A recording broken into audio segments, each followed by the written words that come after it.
వాళ్ళు ఎప్పటికీ మర్చిపోతారైతే మాత్రం ఎవరు అనుకోవట్లేదండి. అటుగారు మళ్ళీ వస్తాను. ఎస్ కార్తిక్ గారు, సో మీరు ఎలా చూస్తారు? అంటే ఒక తండ్రిగా కలిగే బాధను మనసులో దాచుకుని పైకి అంత నవ్వుతూ వాళ్ళ సమస్యలన్నీ తెలుసుకుంటూ ఉండటం, అసలు ఇవన్నీ చూస్తుంటే మీకు ఒక విశ్లేషకుడికి ఏమనిపిస్తోంది? నాకు ఇక్కడ మొత్తం మీద 2 విషయాలు అభినందనీయంగా కనబడుతున్నాయండి.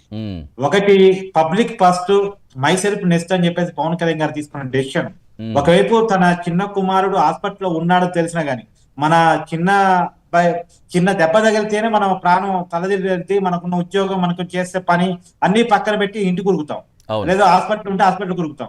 అలాంటిది కాదు, నేను పబ్లిక్ మాట ఇచ్చాను, ముందు వాళ్ళ కాడికి వెళ్ళాలి, వాళ్ళతో మాట్లాడాలి, వాళ్ళకున్న సమస్యలు తీర్చాలి, తర్వాత నేను నా కుటుంబ సభ్యుడు ఎవరైతే నా కుమారుడు ఉన్నాడో అతని కాడికి వెళ్తానని చెప్పేసి పవన్ కళ్యాణ్ గారు తీసుకున్న డెసిషన్ ఖచ్చితంగా యాక్సెప్ట్ చేయాల్సింది.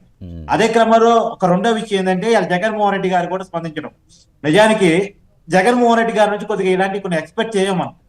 గత 5 సంవత్సరాల కాలంలో పవన్ కళ్యాణ్ కుటుంబాన్ని ఏ రకంగా వ్యక్తిగత హననానికి పాల్పడ్డారో మనం ఇవన్నీ చూసాం. ఈ కుటుంబాల్లోకి వెళ్ళి కుటుంబంలో ఉన్న ఆడవాళ్ళని కూడా తిట్టించారు మనం చూసాం. కానీ ఇలా మొట్టమొదటిసారి రాజకీయాలకు అతీతంగా జగన్మోహన్ రెడ్డి గారు పవన్ కళ్యాణ్ గారి కుమారుడు ప్రమాదానికి గురయ్యాను, షాక్ గురయ్యా, నేను తొందరగా కోలికి వాళ్ళని దేవుని ప్రార్థిస్తున్నా అని చెప్పి ట్వీట్ పెట్టారు. కొంత అభినందనీయం, ఖచ్చితంగా అభినందనీయం. రాజకీయాల్లో సైద్ధాంతిక వైరుధ్యాలు ఉండాలి తప్ప వ్యక్తిగత శత్రుత్వం ఉండకూడదు. అది మనకాడ దురదృష్టకరం ఏంటంటే, వ్యక్తిగత శత్రుత్వాలు గత 5 సంవత్సరాల కాలంలో విపరీతంగా పెరిగిపోయాయి. ఆ కల్చర్ పెంచి పోషించారు గతంలో ఉన్న పాలకులు. వాటికి పురుస్తా పెట్టారా రాజకీయాలు మారితే మాత్రం ఖచ్చితంగా మనం అప్సెట్ చేయాలి.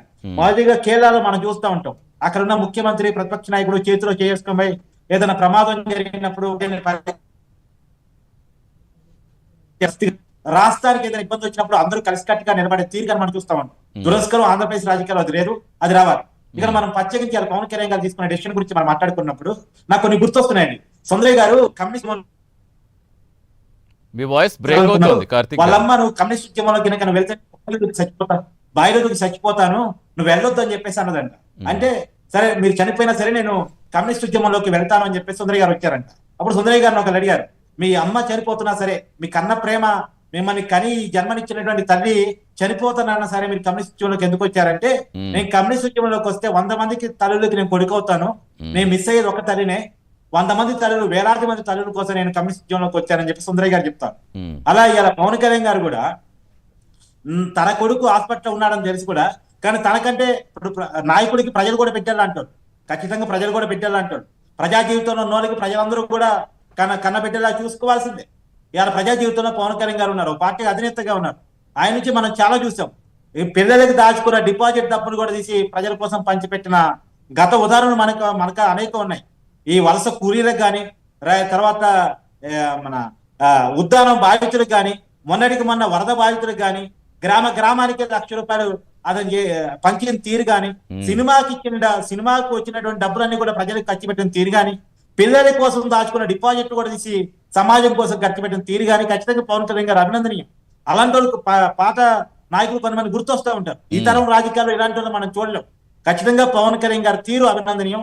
ఇవాళ పవన్ కళ్యాణ్ గారు తీసుకున్న డెసిషన్ యాక్సెప్ట్ చెప్పాలి. ఇంకోటి ఏంటంటే, ఇందాక మన అరుణ్ గారు చెప్పినట్టు ఆ ఏరియా మన్యం జిల్లా అనేటువంటిది గతంలో 2014, 2019 పరిపాలనా కాలంలో కొంతమంది శాసనసభ్యులు కూడా మావోయిస్టుల కాల్పుల ఫలితంగా చనిపోయారు.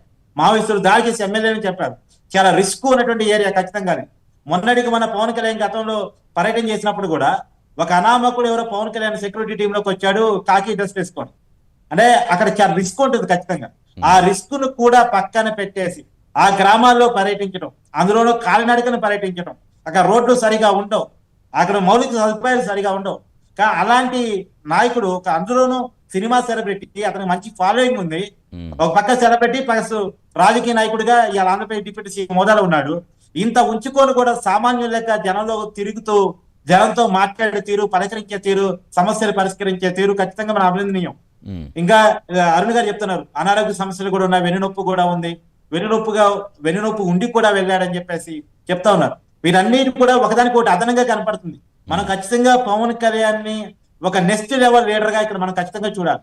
మనం గతంలో చూసినటువంటి అనేక మంది నాయకులు ఈనాడు లేరు అనుకుంటుంటే అదే ఆ రూపంలో ఇవాళ పవన్ కళ్యాణ్ మనకు కనపడుతున్నాడని ఖచ్చితంగా అభినందించి తీరాలి. ఖచ్చితంగా పవన్ కళ్యాణ్ గారు తీసుకున్నటువంటి నిర్ణయం. ఏదేమైనా మనం ఆ కుటుంబానికి ఇవాళ కీలకమైన బాధ, అందరూ చెప్తున్నారు అఖీరా పుట్టినరోజు అని కూడా చెప్తున్నారు. ఆ ముందుగా ఆ అబ్బాయికి ఈ పరిస్థితి వస్తుందని ఊహించుండరు. కానీ పుట్టినరోజునైతే ముందే స్మరించాడు. పుట్టినరోజు కంటే కూడా నేను ప్రజలకు ఇచ్చిన మాట చాలా ముఖ్యం. అరకు ప్రాంతంలో ఆ గిరిజనులకు నేను మాట ఇచ్చి ఉన్నాను, అందులోనూ అది ఖచ్చితంగా వస్తానని నా కోసం వాళ్ళు వెయిట్ చేస్తున్నారు అని చెప్పేసి వాళ్ళ కోసం వెళ్ళాడు. అది ఒకటి. తర్వాత తన కొడుకు ఈ పరిస్థితి తెలిసి కూడా సింగపూర్ హాస్పిటల్ ఉన్నాడని తెలిసి కూడా అవి కూడా పక్కన పెట్టేసి వెళ్ళాడు. ఖచ్చితంగా ఇక్కడ మనం తీరాలి. కానీ మెగా అభిమానులకి చిరంజీవి ఎప్పటికప్పుడు అప్డేట్ ఇస్తా ఉంటున్నారు. ఇప్పటికైతే అతని ఆరోగ్యం నిలకడగా ఉంది అని చెప్పేసి అప్డేట్ అయితే తెలుస్తా ఉంది. Yes. ఆ అబ్బాయి తొందరగా కోలుకోవాలని మాత్రం మనం కోరుకుందామండి. రైట్ అండి. ఎస్ అరుణ్ గారు, ఇందాక మిమ్మల్ని అడుగుదాం ప్రస్తుతం బాబు